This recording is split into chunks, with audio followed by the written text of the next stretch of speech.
Welcome back to ILTV on the Hour. I'm Alec Pollard, coming to you live from Israel with the biggest stories in the region. The head of U.S. Central Command, General Brad Cooper, has arrived in Israel for high-level talks as the U.S. continues its significant military buildup in the region, including the deployment of the aircraft carrier USS Lincoln, warships, and additional air power. And Iranian Supreme Leader Ayatollah Ali Khamenei has taken notice, moving to a fortified underground bunker in Tehran amid fears of a possible American attack. Khamenei's son, Masoud, is reportedly now managing day-to-day communications with government bodies, a sign of growing instability and disruption at the very top of the regime. President Donald Trump confirmed that what he described as a massive armada is moving towards the Middle East, saying the U.S. is watching Iran very closely following its deadly crackdown on anti-regime protests. Let's listen. You know, we have a lot of ships going that direction, just in case. We have a big flotilla going in that direction. And we'll see what happens. We have a big force going toward Iran. I'd rather not see anything happen, but we're watching them very closely. But we have an armada. We have a massive fleet heading in that direction. And maybe we won't have to use it. We'll see. U.S. President Trump's envoys, Steve Witkoff and Jared Kushner, met with Prime Minister Benjamin Netanyahu about reopening the Rafah crossing with Egypt and advancing Gaza rehabilitation plans under the Trump administration's peace framework. Israeli officials stressed that Hamas violations and an impasse on the return of the last hostage, Ran Gvili, have kept Rafah closed. On Friday, IDF Chief of Staff Lieutenant General Eyal Zamir told Gvili's parents there is room for optimism, saying the mission to bring Ran home remains a top priority for the entire military. Now, European nations are showing growing reluctance to join U.S. President Donald Trump's new Board of Peace, raising questions about the initiative's international legitimacy. An internal European Union document leaked by Reuters warns the board concentrates excessive power in Trump's hands and departs from a mandate approved by the UN Security Council, with a narrow focus on Gaza. German Chancellor Friedrich Merz says Berlin cannot join the board in its current form, citing constitutional concerns, while Spain flatly rejected the initiative, accusing the U.S. of breaking with international norms. Let's hear Prime Minister Pedro Sánchez. Es que el gobierno de Estados Unidos no está respetando el derecho internacional y está tensionando como nunca se había hecho la relación transatlántica entre los Estados Unidos de América y la Unión Europea. Y frente a ello, creo que no debe caber ninguna duda. Europa debe fortalecerse internamente y también abrirse a otros lugares del mundo. While talks about the future of Gaza are ongoing, battles are still being fought in the Strip. The IDF revealed today that they completed the dismantling of one of the longest tunnels discovered, 4 kilometers long, complete with adjacent rooms and weapons storage. IDF troops also engaged in a firefight east of the separation line within Israeli control, eliminating 6 terrorists. Now, Israel is closely watching a dramatic and dangerous escalation in northeastern Syria, where Syrian government forces, backed by Sunni jihadist militias and Turkey, are pushing into Kurdish-held areas, raising serious security concerns for Israel and its longtime Kurdish allies. Syrian forces have crossed the Euphrates and are advancing towards the Kurdish-majority Hasakeh province, as Kurdish authorities declare a state of general mobilization. Kurdish officials have confirmed ongoing contact with Israel and pleading for help, warning of an imminent massacre similar to what was inflicted on the Druze minority last year if international forces don't intervene. Israeli security officials are particularly concerned that the collapse of Kurdish control could open a new corridor for Iran-backed militias, jihadist groups like ISIS and hostile forces to operate freely across eastern Syria. Now let's bring in Reserve Brigadier General Nitzan Nuriel, the former head of Israel's National Security Council, and Yoni Ben Menachem from the Jerusalem Center for Security and Foreign Affairs. Thank you, both of you, for coming here to share your expertise on a range of subjects. Let's start with Iran. It feels like maybe the U.S. has put everyone to sleep a little bit on Trump's goal of striking in Iran, even as all of those forces are building up. Nitzan, what do you think the U.S. is planning to do, or we don't know? As far as we can see, the Americans are preparing themselves for all options. And I'm not saying it because I'm trying to be a politician. I'm saying it because no one really tell everything before he is launching an attack. So they prepare everything, all the airstrike they need, all the messages they want to launch. And I believe that within few days, we will see the American launching the attack in order to create the condition to regime change. The attack itself will not be able to get rid of the regime. It should be a combination, including steps from inside. So we shall see. Yoni, do you agree with that assessment? Do you think in the end of the day, after all this posturing and flip-flopping, the U.S. will conduct the attack? Well, the quiet that the Americans are keeping is part of the psychological warfare against the Iranian regime. And I think that President Trump knows exactly what's going to happen. He's fully coordinated with the Prime Minister Netanyahu. They coordinate everything in the meeting in Mar-a-Lago in Florida. And of course, the American Navy, American Army don't send all these forces without very specific plans. It's all been organized before, and they are waiting for the order of Trump to go ahead. As for what kind of attack there will be, I can't tell you, but I don't think that it will be something that will bring down the Iranian regime. Maybe it will give them, just a speculation what I'm saying, maybe it will give them the first blow and then invite them for negotiations and put the terms of surrender to them. And if they refuse, then the war will continue. Let's move on to Gaza. Staying with you, Yoni, do you think Rafah should be opened while Ran Gvili has not yet been returned, and of course Hamas hasn't disarmed yet? You mean the Rafah crossing? Yes. The Rafah crossing is a big problem because during the war we found out that most of the weapons that were smuggled into Gaza came through the Rafah crossing, and by smuggling with Egyptian help, not through the tunnels under the Philadelphia corridor. So this is a very sensitive issue. It's part of the agreement of the second phase of the ceasefire, or whatever you call it, the Trump deal. So we don't have any choice, actually, but the return of Ran Gvili was supposed to happen according to the agreement before the opening of the Rafah crossing.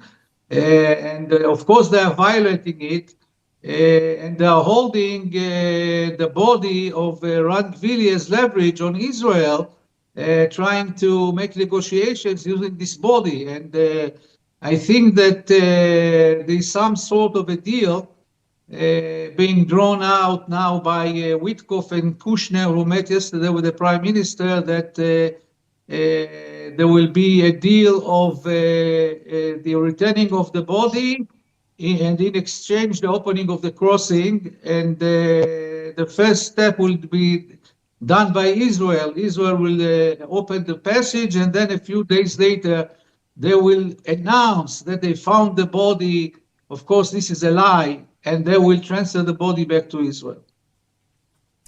Nitzan, what do you think about the opening of the Rafah crossing, and in general, the Americans trying to push forward with parts of their plan here while other elements like Hamas being dismantled haven't been achieved yet? I think that the Rafah crossing study case, in a way, show us that we lost the ability to control the overall Gaza Strip end state. It is not in our hand anymore. The Americans are running the show. And obviously, from the Israeli perspective, opening the crossing without having Ran Gvili back in Israel, this is unacceptable. And yet, I believe that we are going to do it, not because we want to do it, because someone pushed us to do it. And as I said, this is a kind of a case study that show us that we are not really control that event. And if I can add something, the Israeli government truly believe that Hamas will keep making mistakes, and by that, all the concept of U.S. president in order to recover Gaza will not be able to become through, and Israel will enter Gaza again in order to take over all the Hamas military capabilities without providing any good answer. And then what? This is the story of Gaza for many years, and I cannot see a dramatic change at that stage. Right, it seems like the same thing over and over again. The money's going to pour in, Hamas is still there, it's all going to be diverted to weapons. Yet Jared Kushner is coming out with this plan saying, look, we're going to make Gaza into a Riviera. So what should Israel be telling Kushner? I mean, Kushner's done some good things for Israel. He, helped orchestrate the Abraham Accords. How should Israel push back against these plans that are just detached from the reality on the ground? The message we are trying to deliver to our American friends is, okay, you want to try, go ahead. But make sure that you have enough sensors to see that the gap between what Hamas and others are telling you and the truth is as small as we can.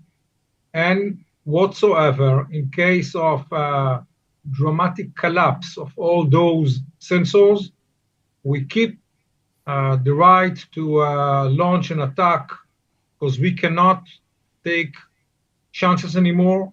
We suffer enough from Gaza. And yet the question is, who is going to control that piece of land? By the end state of all the military operations, still on the table, no good answers. As we can see, there are no foreign militaries that are happy to come to Gaza to take care of Hamas. And therefore, I believe the challenges are ahead of us, not behind us. Yoni, I want to ask you another question regarding Gaza, which is the Board of Peace, where we have on this Board of Peace countries like, or leaders like Erdogan of Turkey, Qatar. Now there's talk about Putin maybe joining, while the Europeans have snubbed the Board of Peace. What does that mean about the future of this body, that a lot of these sort of democratic Western countries don't want to be a part of it, but Muslim Brotherhood affiliates like Turkey and Qatar are going to have a major role? I don't know if they will have a major role on the ground. What's important is what will happen on the ground. They can sit there and talk. Also, Israel is a member of this peace council. Prime Minister Netanyahu was invited in. So I don't know, maybe on the issue of policy of this peace council, they will have a say. But on the ground, what is important is there will be no Qatari and no Turkish soldiers on the ground, because they will protect Hamas and prevent us from disarming Hamas or any other force that will want to disarm Hamas. They will prevent it, and will try to revive Hamas. This is the danger of having them on the ground. Right now, Israel objects very strongly this issue of deploying Turkish forces in Gaza, and I hope that we will be able to convince President Trump. Actually, we're in a very complicated situation because of what is happening in Iran. We are paralyzed completely to engage in any dispute with the American president because we need him to destroy the Iranian regime, and this will take a few months, at least a few months. And I think that Prime Minister Netanyahu understands very well that he cannot be re-elected in the Israeli coming elections without toppling the Hamas regime in Gaza. And I think that also President Trump understands that. So it's a matter of a few months until we will have to go into the other part of Gaza where Hamas controls and dismantle the military wing of Hamas. But surely that's going to be very difficult now that the supposed reconstruction phase has come in. Obviously, from the Israeli perspective, way too soon because Hamas isn't dismantled, Van Gvili hasn't been returned. But we know that the Americans want to push forward with the reconstruction phase. The board of peace is in place. How could Israel even dismantle Hamas once all of these mechanisms have been put in place that can potentially prevent Israel from doing that? No, you got it wrong. The reconstruction of the Gaza is going to happen on the Israeli side, the what is called the yellow side, where Israel controls. There is no military wing of Hamas, and they can now they're starting to rebuild, to renovate, or whatever, to put up the new Rafah. But in the other part, where Hamas controls, nobody's doing any renovation there. There are still a few hundreds of kilometers of tunnels and a lot of weapons. So we'll have to go into this area. I think it will take a few months in order to dismantle it because nobody can do the job but the Israeli army. Nitzan, do you think there is an ability of having that kind of separation between the area controlled by Israel, by the IDF, where you have this reconstruction, and then the area controlled by Hamas? Because this is something that's been proposed in the past by some experts, saying we separate Gaza between the areas that are so-called demilitarized and surrendered and the areas that are under Hamas control. Is something like that realistic? Practically, this is the situation right now. And again, upon the Israeli government, they will be happy to keep it as long as they can. Any other scenario provide us too many risks. And I believe that we need to touch the hot potato, which is from the US administration, Qatar and Turkey are part of the solution. From the Israeli perspective, they are the problem. And this is something that I cannot see a way to bridge that dramatic gap. Again, from the Israeli perspective, Qatar and Turkey are the problem. And from the US perspective, they are part of the solution. So the status quo from the Israeli perspective is better than any experiment or any chance that may collapse, and then nothing really will stay in our hand. Right. Let's move on a bit to Syria. We see there that the Syrian forces under the government, under al-Shara, are moving into Kurdish areas. There's always this concern in Israel because of al-Shara's past, of course, a member of Nusra Front, Al-Qaeda, really a jihadist past. And the Kurds were some type of buffer there against such forces, maybe Iranian forces. What does this mean from the Israeli perspective? Nitzan, start with you. There are two ways to look into the overall situation in Syria. One, if you are an optimist, you say, we do have a president that are willing to recover Syria, are watching into the West, hate the Shiites, hate the Iranians. So maybe we need to give him the chance to be able to rebuild Syria by the Saudis' money, with US money, and so forth and so on. The other side of it is we cannot trust him. Actually, he's a jihadist, and the moment he will take most of Syria, he can again become a huge enemy of the state of Israel. My personal assumption is that we need to give him a chance, and yet make sure that he's not killing innocent people. He does not let the jihadists to mislead him. And hopefully we'll be able to control Syria and move forward in order to become a normal liberal state. So that will be the beneficial for all the area. Regarding the Kurds, remember, they were the best US ally in that area. And like in many other places, there is a moment which the Americans are in a way leave them behind. They did it in Afghanistan. They did it in Vietnam. They are doing it right now in Syria. And the message is not good. Regarding maybe the Kurds, they're saying, look, we could be massacred here, which is what happened to the Druze. That's also just another issue besides the strategic issues, that there could be a massive human catastrophe here as well.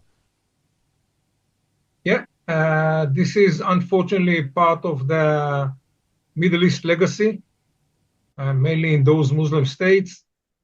I'm not so sure that Israel can save them. I'm not so sure that beside the Americans, no one can really save them if Giuliani really mean to kill them all. I'm not so sure that this is the case, but we shall see. Right. Of course, all of this, the situation in Syria, the situation in Gaza, can be diametrically, 90 degrees the other direction if the regime falls or not. I mean, how is everyone really just in waiting mode in Israel now to see what happens in Iran? Because, for example, the situation in Gaza also, it's all going to completely change if the regime, if there's some major change of the regime in Iran, no? Yeah, the Iranian regime is the keystone for the axis of evil. We know that. They still believe that they can reverse everything and control Lebanon and control Syria, and maybe use Iraq in order to control Jordan. From the Iranian perspective, Qasem Soleimani plan to destroy the state of Israel is still relevant. And this is the reason why it's so critical to get rid of that regime. Hopefully, it will come sooner than later. Yoni, what do you think about how this is all impacting, let's say, the current decision-making regarding Gaza, for example, just kind of this waiting situation, what's going to happen in Iran? No, I don't think that Iran, of course, this is the head of the snake, of the axis of evil, but I don't think that if their regime will collapse, that it will have any effect on Syria, because Syria is already under the control of the Sunni Jihad by Abu Muhammad al-Julani or Ahmad al-Shara, whatever you call it. As for Hamas in Gaza, it is true that Hamas was supported by Iran with weapons and money, but Hamas also has other sources of financing, which is the Muslim Brotherhood, Qatar, Turkey, and other Muslim countries, Pakistan.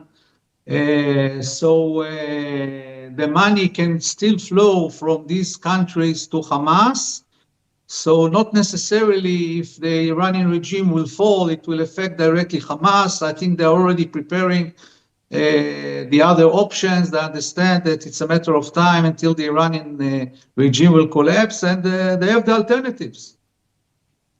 Of course, what's the problem here from Israel's perspective, you say there are alternatives. Those alternatives are now going to have an active hand in Gaza decision-making, or that's at least the plan from Trump's perspective, is that Qatar and Turkey and maybe Pakistan, even all those countries that you mentioned, are involved in the board of peace. Is that not a major danger? I explained to you that the problem is what's going to be on the ground.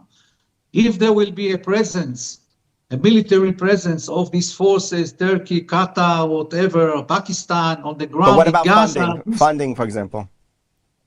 Funding, you have to get the money somehow, and this can be controlled, or at least there will be a possibility to fight it. But on the ground itself, this is a very complicated issue. So this is, first of all, you have to block them for not arriving to Gaza, not to be deployed in Gaza itself. And if Israel will succeed to do that, this is very important, and we'll be able to go and finish Hamas. But if they will be on the ground and they will get the money, it will be very difficult.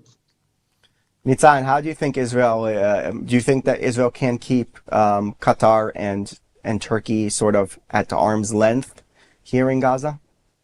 Unfortunately, the answer is no. Trump looking for achievements. The only forces that are available fast and effective is mainly the Turkish military forces. They can do it within less than 24 hours. I believe that they will do it, and Israel will reject it, but there's nothing we can do, especially if they come from the sea and enter the side of Gaza, which is not under the Israeli control. I cannot see the Israeli Navy confront the Turkish fleet. Just to refresh our memory, they're part of NATO. So I believe that within few weeks, very few weeks, we will see the Turkish military forces in Gaza trying to launch Trump vision. And again, without being cynical, I believe that there are some agreements between Hamas and Turkey. We are not going to dismantle you. We are going to storage the ammunition you have. This is a big difference. This is part of the game. And unfortunately, we don't have too much in order to change it. Yoni, final words from you.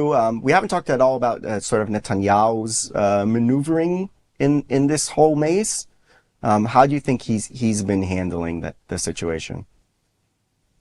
Look, for what my colleague said, I will use the words of Trump. We'll see what will happen.